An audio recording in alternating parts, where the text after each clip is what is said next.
Believe it or not, SMU absolutely has the talent to contend and maybe even win the ACC in their first year in the conference. But the question is, can they handle the transition to playing a power opponent every single week? So welcome back to the Gridiron Expert, guys. Ready to break down and predict SMU's schedule and record for this upcoming college football season. As always, please continue to like, comment, subscribe, share our videos, and check out everything down in the description below, including our website, thegridironexpert.com, home of our expert picks. You do not want to miss out on that, guys. Some of the best college football and NFL spread picks in the country, hitting at over 62% of our bets last year, over 63% all time. You do not want to miss out, guys. It's one of the best deals in the country, the best marks in the country, beating out over 80% of the national handicappers each of the last 6 years, and we're going to make it 7 by season's end. So check it out. Go sign up for those today. Check out our mailing address to send us some of your team's gear, just like we've got back here. Become a member of our GE Nation so we can represent your team in every single video as we inch closer and closer to the start of the season. So SMU, guys, you've heard me talk about the Mustangs a lot throughout this offseason. The team that won 11 games last year, final year in the American, they win the conference. Unbelievable job by Rhett Lashley and his staff. But now they make the transition to a power conference, along with Stanford and California as well. They enter the ACC with a relatively favorable schedule and a fantastic roster. But the Mustangs are just 2-6 against the Power 4/independents over the last 5 years.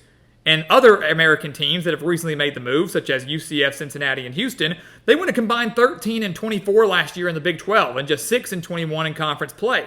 It's difficult to take that step up to a power conference. It's difficult to play a power team every week. Question is, can SMU handle it? We said they've got the talent. We believe they do. The offense is loaded. 8 starters back on that side of the ball after averaging 38.7 points per game and over 450 yards per game last year. Preston Stone returns at quarterback after throwing for over 3,100 yards and 28 touchdowns. Those stats could have been even better had he not gotten hurt at the end of last year. And the good thing is, we hope he doesn't get hurt again, right? We want to have a fully healthy season. But if, for some reason, Stone cannot go at any point in the year, Kevin Jennings can lead the way for the Mustangs, help lead them to the American title. Played very, very well last year in replacement of Stone. So they've got 2 very capable quarterbacks down in Dallas. Jalen Knighton and LJ Johnson both return at running back. Both rushed for over 500 yards last year. Their top 7 pass catchers are back from last season, and they added 4 Power 4 transfers to bulk up that offensive line that now have a combined 120 career starts. SMU can absolutely hang, I think, with anybody in the ACC offensively. Defensively, 7 starters are back from a unit that is widely underrated. The Mustangs only gave up 17.8 points per game last year. They improved by 16 points per game between 2022 and 2023. Unbelievable jump that no one really talked about. Now, their top 7 tacklers are back for this season, including Kobe Wilson at linebacker, Elijah Roberts as well, 10 sacks at defensive end. They added 8 Power 4 transfers to bulk up that defensive line. They've got a very strong safety core. Cornerback is a little bit of a concern. Have a couple of question marks there, but that front 7 is going to be very dangerous for SMU this season, and that's what you're going to need. Defense wins championships. Defense wins in power conferences. The Mustangs absolutely have it. You take a look at their schedule. First year in the conference, really ain't all that bad. I think they start 3-0 just like that. They'll beat Nevada in week 0. They'll beat Houston Christian in week 1 officially. And then, of course, I think they're going to beat BYU in week 3. These two teams met in the 2022 New Mexico Bowl. BYU won that game 24-23, but the Cougars went just 5-7 last year and only averaged 104 rushing yards per game and had major issues on the offensive side of the ball. I don't know if they're going to be able to fix those issues this quickly. And what really is just week 2 for BYU. SMU's defensive line, I think, ultimately is going to be too good. They're going to bottle up the run. They're going to force BYU to win the game through the air, something I do not think they're going to be able to do. SMU wins at home. They're 3-0. They're in the top 25, and they get a bye week before taking on TCU in the 103rd battle for the Iron Skillet. This is a big, big game, guys. It's going to set the tone, I think, for both these teams for the rest of the year. SMU certainly has to be careful not to overlook TCU in preparation for their first ACC game against Florida State. I don't think they will. TCU is not a team you just overlook. It's a rivalry game. It's a power opponent. They're not some cupcake team on your schedule. This is a TCU team that is very high on their quarterback in Josh Hoover, that played very well last year. This is a team that returns 9 starters back on the defensive side of the ball. This is a team that SMU lost to 34-17 last year. Granted, it was only a 14-10 game at halftime, and TCU did add a late touchdown with under a minute and a half left. But this is a TCU team that can hang with SMU. This is a game that I think becomes a very high-scoring game, just like we've seen a handful of times over recent years. These two teams getting high into the 30s, sometimes into the 40s between the Mustangs and the Horned Frogs. But ultimately, at home, I think SMU gets the job done. I think SMU beats TCU.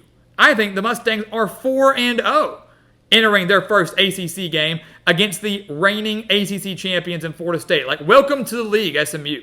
Seriously. And actually, if you look at it a little bit deeper, welcome to the league, SMU. Your reward of joining our conference is facing the two teams that played in the ACC championship last year in back-to-back weeks. You get to host the reigning champions in Florida State, and the very next week, you get to go on the road to a good Louisville team that's loaded up through the transfer portal and won 10 games last year and was, again, the ACC runner-up. Wow, what a welcome party. I'm going to tell you right now that I think SMU drops both of those games. I think SMU drops both of them. The Florida State game is going to be a fun one to me. This is a game where I think SMU really can hold their own. The crowd's going to be electric, especially if SMU is 4-0 at this point.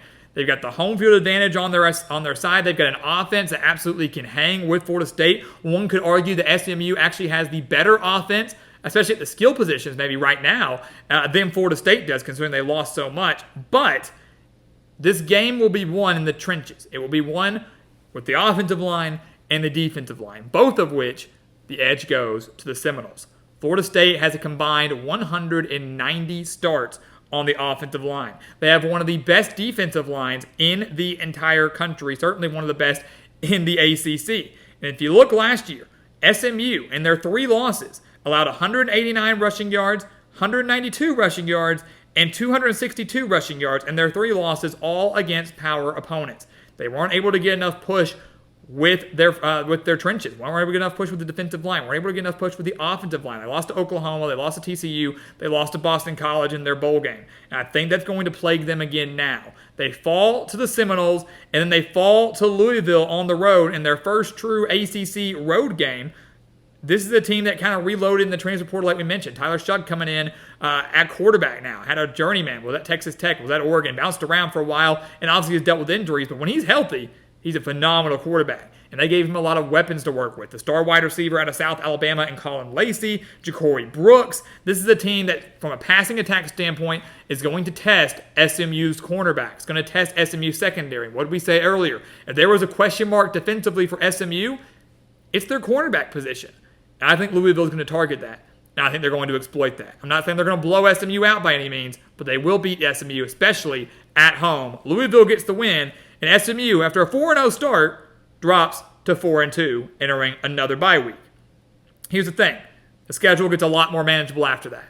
Florida State's tough. Louisville's tough. I mean, you look at that. Those first couple of weeks of the year, they play 4 Power 4 opponents. They've got to play BYU, TCU, Florida State, and Louisville. There's no really easing into the ACC, no easing into the season, really, for SMU. Coming out of that bye week, they have to go all the way out to California to take on Stanford. The bye week there is huge. Back-to-back losses, an opportunity to regroup for the Mustangs. Stanford, despite returning 18 starters, they're just not there yet. And their secondary, not there yet either. Gave up nearly 300 passing yards per game last year. Preston Stone has a field day with all of his returning pass catchers. They cruise past Stanford, then come back home, just for a second, though, for they've got to go back east to take on Duke. And Duke's an anomaly this year. It's a really weird situation. Manny Diaz, new coach for the Blue Devils. They add in Malik Murphy, the quarterback transfer from Texas. Jaquez Moore is back at running back. Jordan Moore is back at wide receiver. So they've got a lot of weapons there. 4 of their top 5 tacklers are back, but the offensive line's a concern.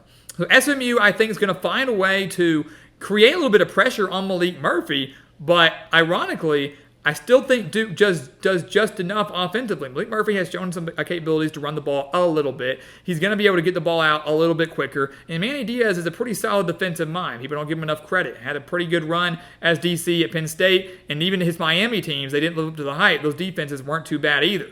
I think Duke finds a way to make SMU one-dimensional. They find a way to make SMU one-dimensional. And while they're not going to have a huge home field advantage, I think SMU kind of sleepwalks through this game, and they drop a game to Duke. And here's the thing. If you disagree with me there, and you go, oh, they're going to lose to Duke, fine, they're going to lose to TCU. They're not winning both those, right? But I feel like Duke is a really weird spot for SMU here, and I do think the Duke Blue Devils offense is going to be better than people expect. Duke pulled off a decent-sized upset, especially within ACC confines, wins that game, and now SMU has 3 losses entering the month of November. Look, we weren't saying they were going to go to the college football playoff. It's a dark horse, sure. SMU going into the first year in the ACC would hope for, obviously, a winning season, a decent bowl berth, and they're already going to get that.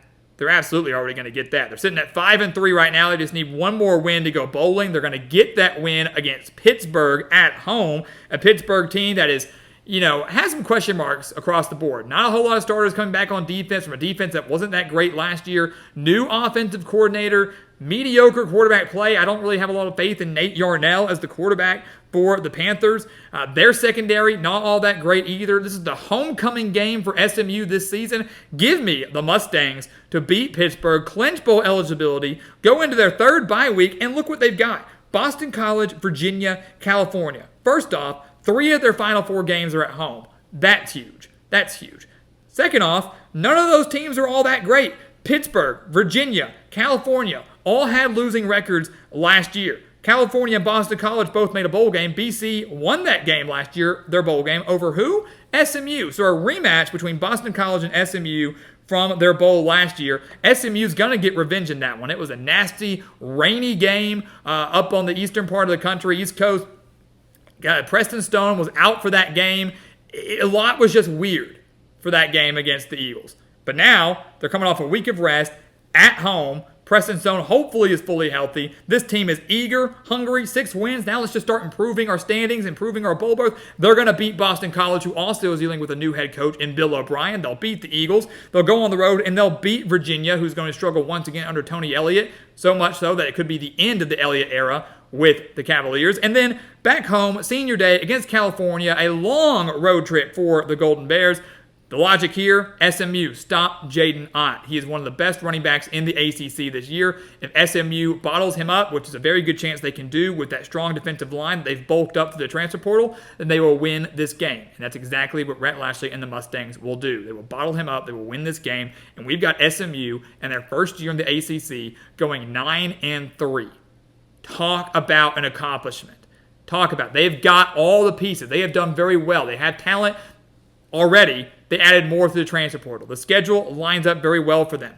This is an SMU team that people are going to look at and go, ooh, that transition period, they're going to be lucky if they win 6-7 games. No, we think they can challenge for an ACC title spot this year. We've got them losing in conference play to Florida State, Louisville, and Duke. If they win just one of those games, and they very well could, they are in the hunt for a double-digit win regular season. They were in the hunt for an ACC title berth by season's end. But regardless, SMU will have a winning season. They will go to a solid bowl game, and they will have a very successful first year in the ACC, something that they will only continue to build on, which means that here in just a few years, do not be surprised to see the Mustangs in the ACC championship game. The future is very bright for this program, and I think they're going to surprise a lot of people in 2024. So guys, as always, thank you so much for watching us here at the Gridiron Expert on YouTube. Make sure to continue to like, comment, subscribe, share our videos, and check out everything down in the description below. That includes our website, thegridironexpert.com, home of our expert picks. The earlier you sign up for those, the better. Do not miss out on those picks, guys. Some of the best in the entire country. Again, the links for everything down in the description below. And once again, guys, as always, thank you so much for watching, and we'll see you next time right here on the Gridiron Expert. Yeah.